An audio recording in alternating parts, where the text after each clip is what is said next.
few years ago, my brother and I brought our father to a nursing home in Berlin. He had until then lived in the same house many miles away for more than 40 years. It was his family house. He had lived there alone after my mother had passed away almost 20 years earlier. Lately, our father had developed symptoms of dementia, and the point had come at which it was no longer possible for him to live there by himself. That morning, we walked him through the most important rooms of the house. We walked him through the bedroom where he'd slept alone for the past 17 years. We walked him through the kitchen, through the dining room. He understood we were leaving.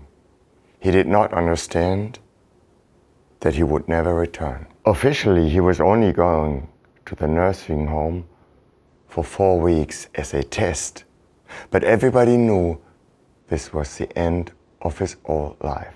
Finally, we were standing in the living room. Our father was already wearing his shoes, his coat, his scarf. From the center of the room, he slowly moved his head and looked around. He looked at the photographs of my dead mother. He looked at the piano where he had once taken lessons. He looked at the armchair where he used to have a nap after lunch. He looked at the cupboard where the family documents had survived for decades. For a while, there was silence. Then suddenly, my 6-year-old niece said, "You will never come back here again, Grandpa." She emphasized the word never. I have often thought about this scene since then. The image of my father standing in his house looking around, the voice of the child. More than any other scene, this scene for me stands for the last time. It's an image how we leave the present behind, how the present becomes past, how an experience becomes memory, how something living becomes something completed. When my father left his house that morning and locked the door behind him, there was no way back. As if someone had placed a police seal behind him to seal off a crime scene of his life, to prevent him from returning and altering even the smallest detail. And I became interested in this point, in the idea that human beings carry emotional crime scenes of their lives, moments that can no longer be changed. I think many emotional experiences become painful only once they can no longer be corrected. This realization changed the way I thought about family, caregiving, about memory and time, and it even changed the way I thought about psychology. Some of you may know me from my earlier book, Psychologisch, which in Korean was translated as 마음의 법칙. It was a book about psychology, about communication, about relationships. But while caring for my father after my mother's death, psychological questions for me became existential ones. Why do loving children suddenly lose patience with their aging parents? Why do caregiving and guilt so often appear together? Why do ordinary moments suddenly become emotionally overwhelming? And why do human beings act if we could always repair our relationships later? After my father had moved into the nursing home in Berlin, I visited him constantly. sometimes every day. And something happened that many caregivers know but rarely talk about honestly. I sometimes lost my patience with him. For example, when he would not swallow his medication and I was standing there and waiting for him to do it. When I was trying to help him to use the toilet and he kept pulling up his trousers again and again. When I had dressed him to leave the house for a walk and he kept pulling down his trousers again and again. Then I became angry and impatient. "Stop this nonsense!" I hissed. And the worst thing, it worked. If I changed the tone, things became better. Things suddenly went faster. I visited my father almost every day for at least 2 hours. Plenty of opportunities to lose patience. When it happened, I stayed for another hour. I did not want my father to realize the tension that remained between us. Once we were taking a walk together. It was a beautiful day, a sunny day in December. My father was in a good mood. He looked good.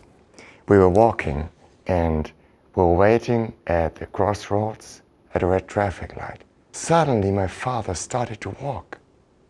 A car almost hit him. I pulled him back, pointed at the traffic light, and I shouted at him. Later, we sat in a cafe. My father had 2 pieces of cake.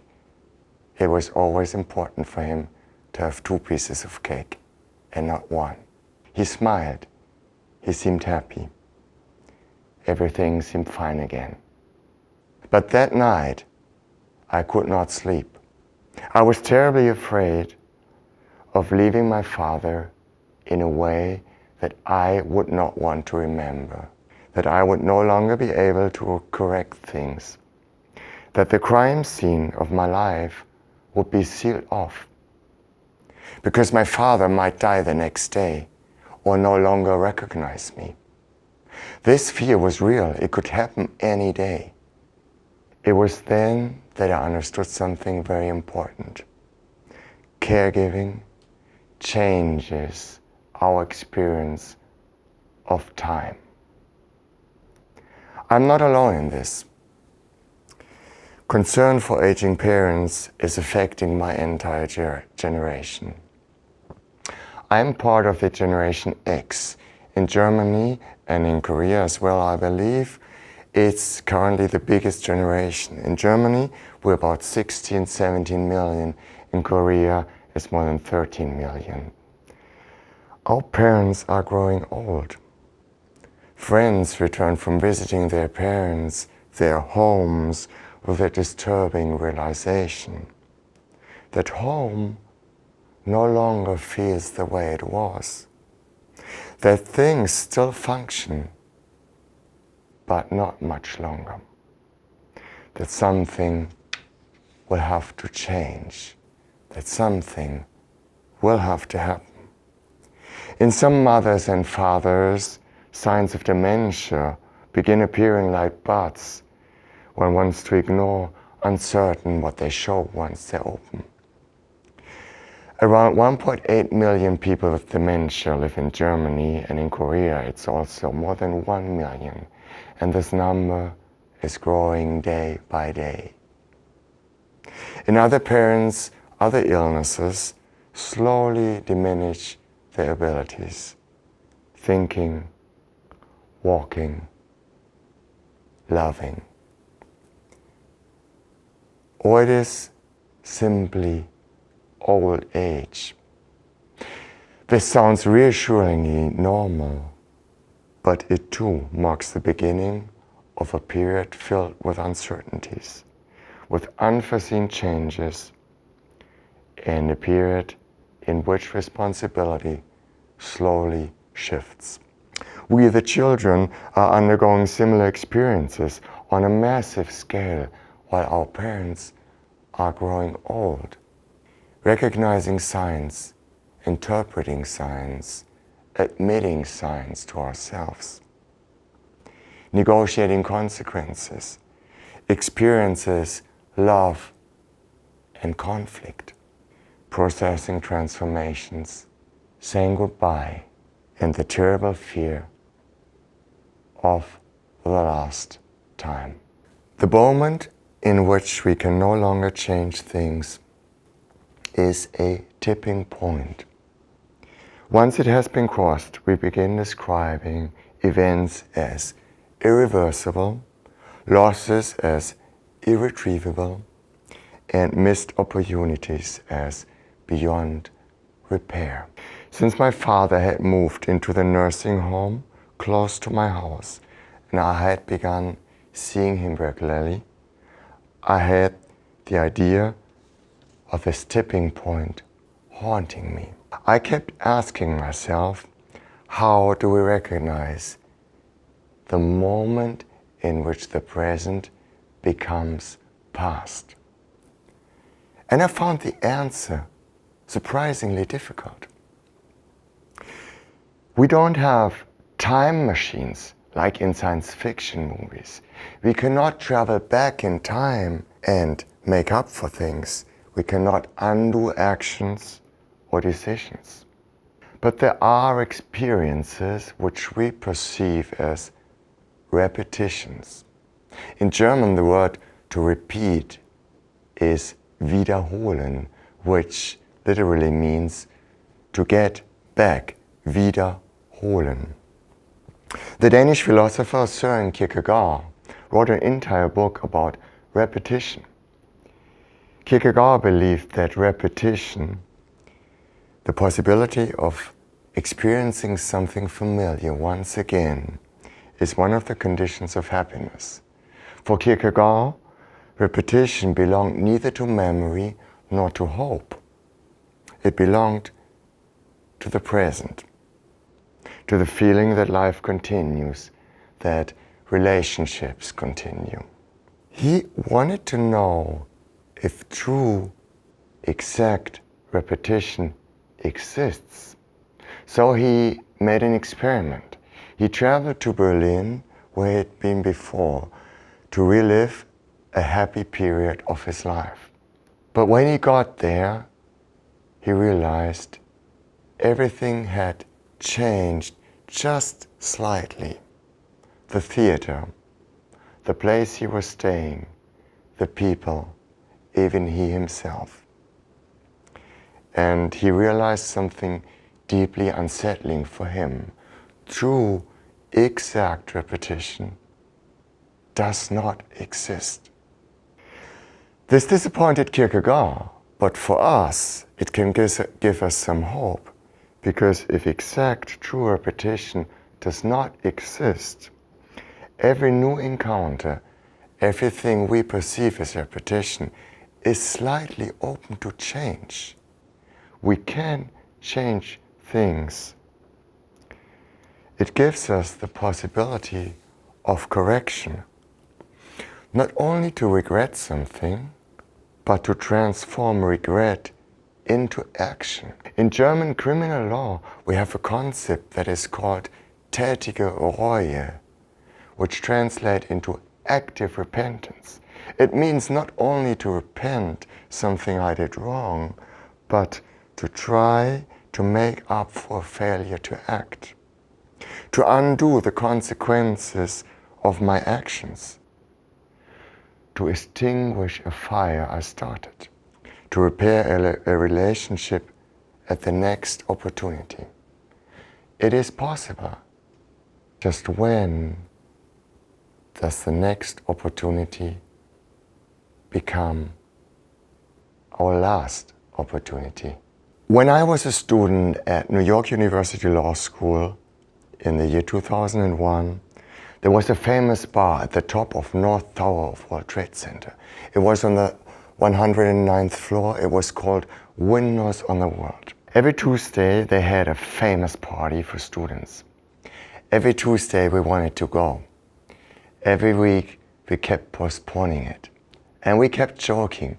We said to each other, the World Trade Center will still be standing next week.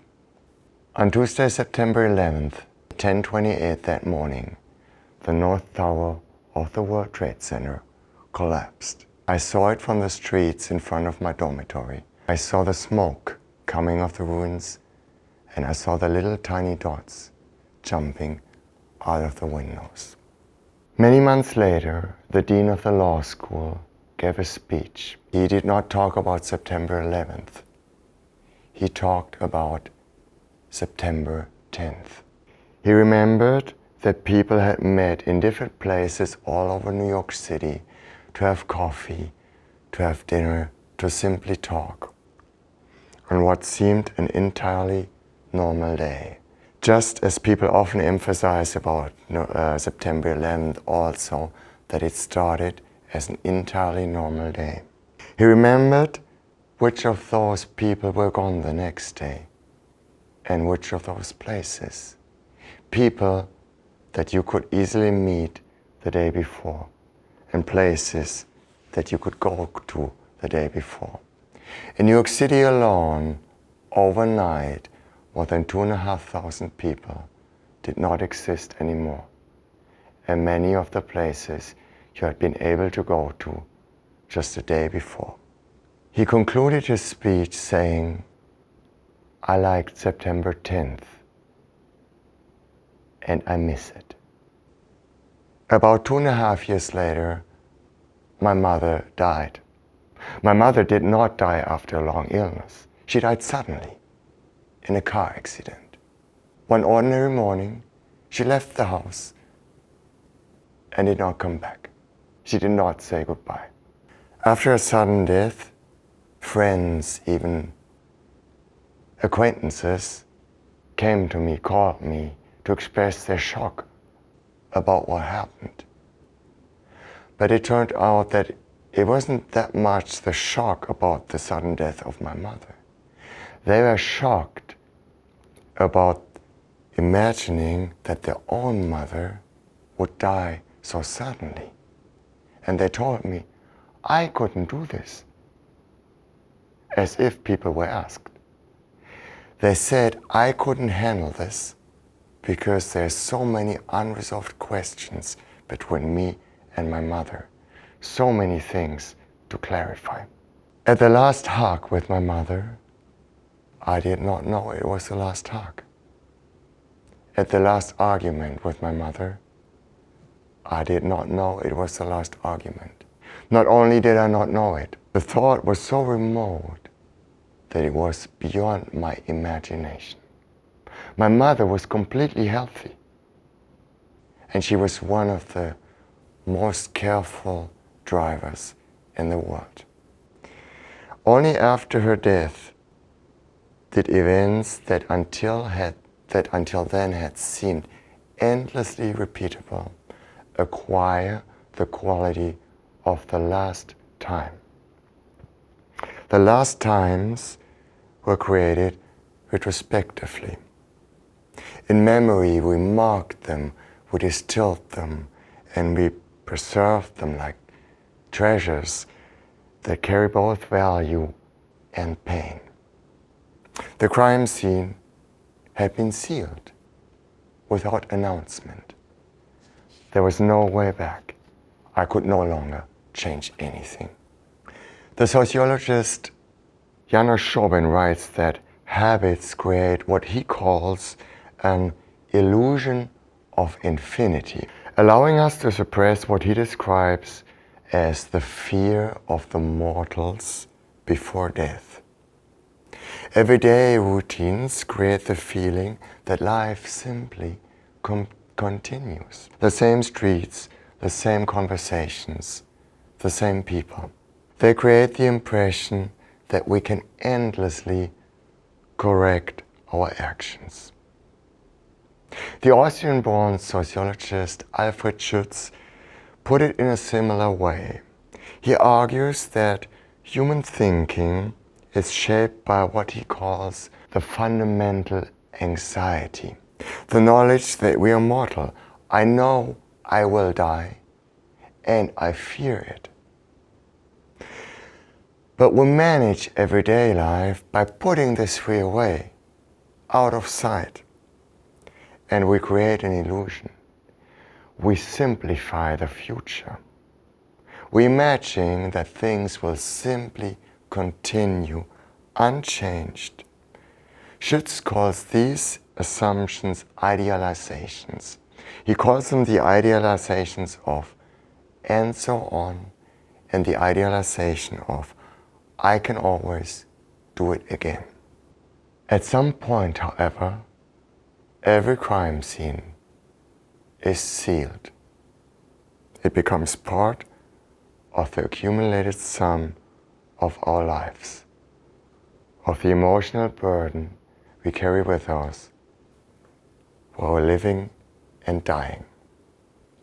Perhaps because I had already experienced twice that last times can approach silently, I became increasingly attentive to them.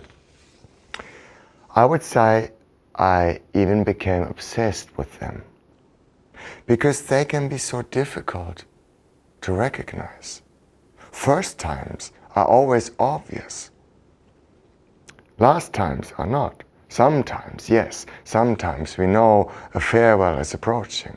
Sometimes we know if I close this door and turn around, they will know there's no way back.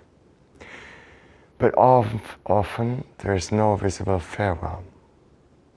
We feel safe, like I felt in New York, like I felt with my mother. And then there are situations where the possibility of lost times hovers above every situation and every encounter. Every meeting with my father belonged to this category. Every touch, every look, every word I said, and every word left unsaid. The day after the argument on the street with my father at the traffic light, my father confused me with my brother for half an hour. I sat opposite in his room. He looked into my face, and he was talking to me as if I were my brother. He told my brother that we had had an argument, that apparently he had done something wrong. The scene disturbed me deeply, not only because he confused our names, but because suddenly I began imagining another moment. The moment in which my father would no longer recognize who I was. And I started researching dementia and family relationships. A social worker named Katharina Rentsch interviewed relatives of people with dementia. Almost all of them described the moment in which a loss of recognition appears as a decisive rupture in this relationship. Many said once their parents no longer recognized them, they lost part of their motivation to care. Why? Because part of what disappears is the shared history itself, the shared reality, the emotional foundation of belonging. Others felt strangely replaceable. If he doesn't recognize me anymore, anybody can come and care for him. Yet others experienced the situation even as a form of rejection or ingratitude. Nowhere, however, did I find a detailed description of the process itself. How does it occur? Does recognition disappear suddenly? One evening, sun, the next morning, stranger. Or does it appear slowly? Should I worry when my father occasionally calls me by the name of my brother? Or is this even still a good sign? What exactly should I expect? What are the signs? I did not know the answer. And perhaps this uncertainty is one of the most cruel parts of dementia. I wrote a book about my father and myself. It became Alte Eltern in German. and in Korean it has the wonderful title 당신에게 끝까지 다정하기로 했다. I love this title because it expresses a family relationship. Before I began writing, I spoke with my father. I told him, I want to write about family, about memory. It will also be about you. What do we say? And he said, that's a good idea. He was wide awake. His eyes were big, as they rarely were those days. And he said, yes, it's a good idea. This will be interesting for people. But he kept thinking. And after a while, he added something very important. He said, it must not be too personal, because then it will not be interesting anymore for other people. With those words, my father had delegated the question to me, what is personal and what is too personal. I interpreted his remark to mean that experiences become too personal when they are so specific, so unique, that other people have no way to relate to them. But the more I researched about dementia, the more I understood how universal, even highly unique, highly individual experiences are. The slow progression of aging and illness, the way dementia enters family lives, the anxieties, the sleepless nights, also the moments of laughter, the emotional oscillations between parents and children. And I realized that the book had to be very, very personal in order to be universal. Demographic aging means millions of people are experiencing similar emotional tensions in Germany and also in Korea. Many people ask me, why did you write the book while your father was still alive? Would it not have been a matter of decency to wait? Do other people not wait until the person is dead? But the more I thought about it, the more certain I became. Waiting until my father had died was no option. It seemed cowardly. It takes more courage to write about someone in whose face and whose eyes you look every day. Above all, and this is the most important point, it seemed better to me to reflect on my father, on his life, on his illness, on our relationship now while he was still alive, than to reflect on his memory after his death. I assumed that engaging with him, with his personality and his life, with what he himself might experience would lead me to insights that might help our situation, that might still help both of us. If I waited until my father was no longer alive, it would not benefit him. I would be standing at his grave with excess emotional baggage. We have an expression that by making mistakes in our actions, we can destroy our future. I think we can also destroy our past by creating moments that we do not want to remember, that we do not want to live with. Once present becomes past, a shift of power occurs. Over the present, we still have some power, at least limited power. We can influence some things. But once present becomes past, it is withdrawn from our influence. Then it begins to exert power over us. At the end of these reflections, I often return to something a religion teacher told us at school. He was a very wise man. He said that it is neither realistic nor necessary for parents and children to always get along well. Wherever people live closely together, in each and every relationship between human beings, tension appears, conflicts appear. It's part of life.